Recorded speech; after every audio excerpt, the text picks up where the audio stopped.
Parce que je trouve qu'ils font moins travailler leur imagination. À partir du moment où ils reçoivent le visuel, leur imagination travaille beaucoup moins. Un conte, ça se lisait, donc ils imaginaient à leur façon, si je puis dire, ce qui se passait. Et on pouvait leur raconter le conte 20 fois, 30 fois, 40 000 fois, ils imaginaient toujours d'une façon à la limite différente.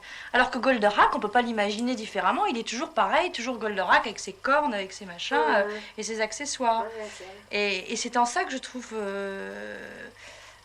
que le conte se perd et que les Goldorak et compagnie ne sont pas un remplacement du conte. Si nous n'éprouvons pas tellement besoin de raconter ces contes de fées, de se plonger dans cette atmosphère, c'est qu'à l'heure actuelle, nos enfants, du moins les miens, ont toute leur attention, tout leur besoin d'imaginaire, d'irréel, capté par ce qu'ils voient à la télévision ou ce qu'ils voient au cinéma.